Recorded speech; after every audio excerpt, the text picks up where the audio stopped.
So we are now going to have a slightly more technical presentation about a new algorithm we use to generate reporting points, and also what we call the flood probability persistence. So as discussed previously, the reporting points have two main goals. So the first one is to give a quick overview of the flood forecasted over Europe and together with the levels of severity.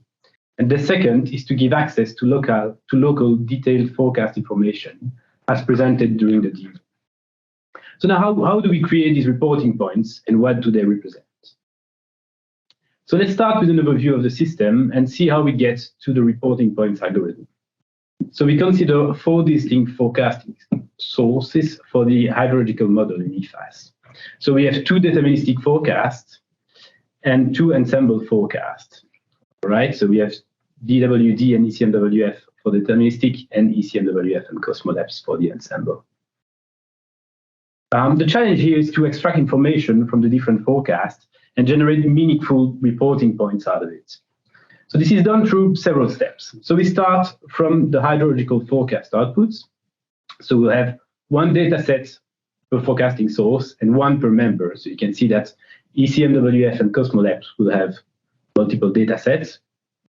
And then we go through a first analysis step, which is here, which will derive some quantities from the forecast. So typically threshold exceedance, maximum signals, etc.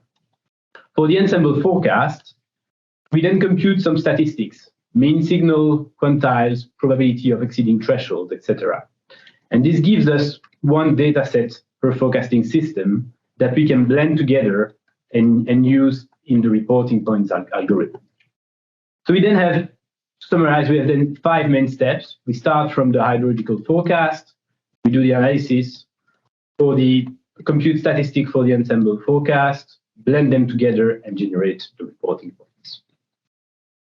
So to illustrate this, let's start with a representative catchment. We have 2 main rivers flowing from right to left. We have mountains, some infrastructures, the beach, a source spot, the perfect place.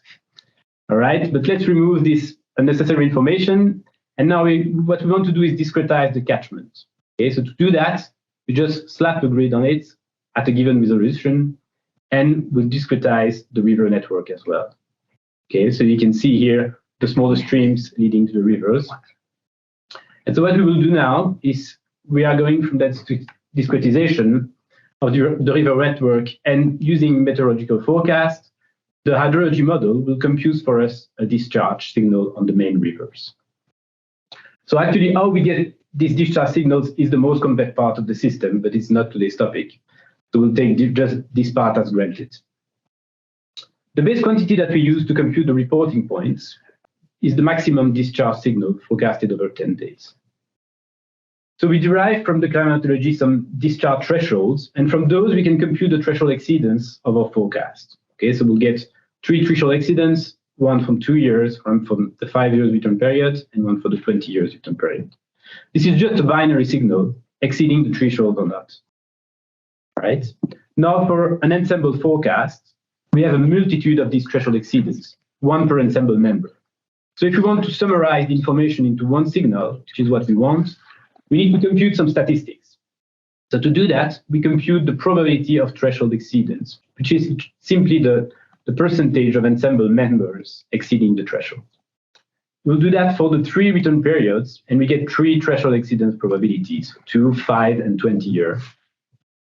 And we compute these probabilities for all the forecasting models. So ECMWF ensemble, ECMWF deterministic, DWD deterministic, and Cosmolabs.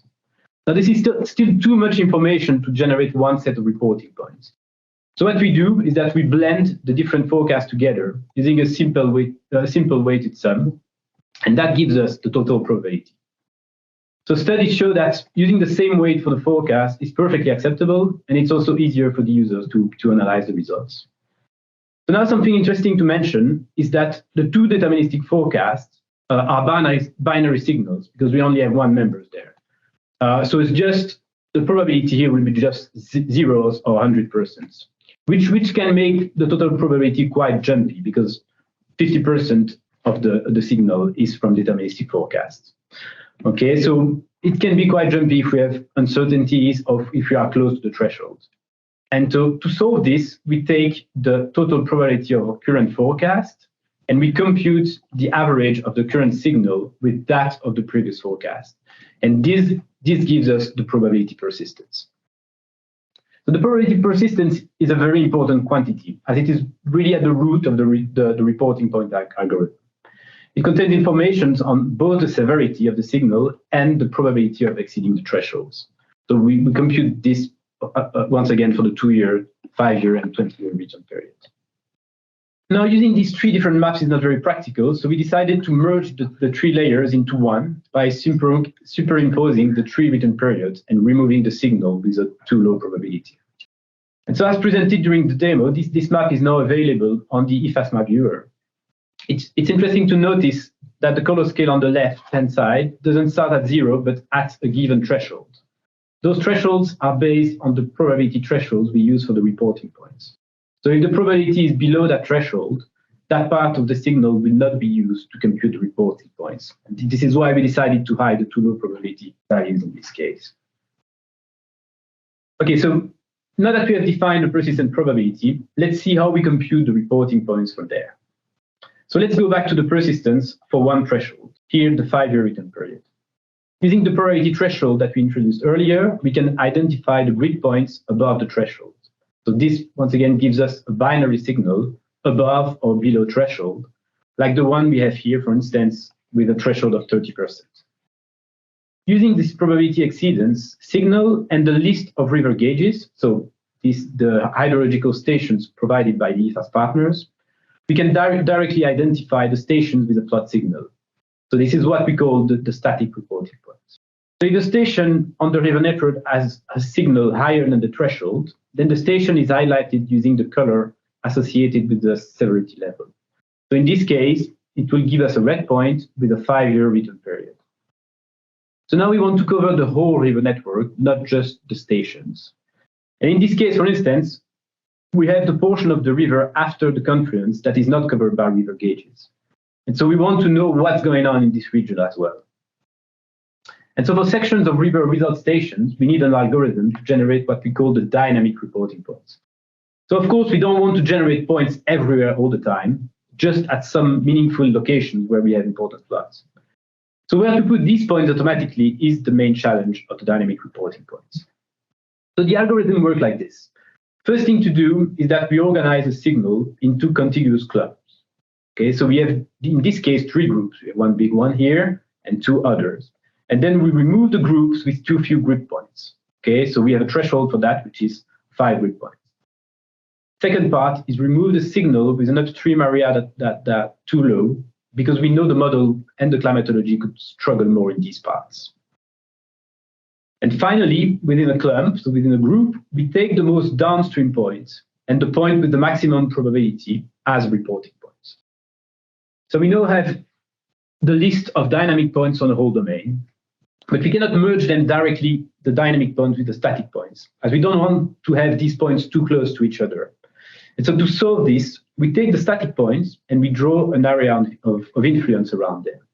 So if a dynamic point is too close from a static point, it will be removed. And the same approach is done when considering the points from the previous forecast with still a threshold exceedance signal. Considering the previous point is a very, very important feature, as this allows to monitor an event at a given point during the whole flood event. And finally, by putting these 3 maps together, we get the final reporting points map.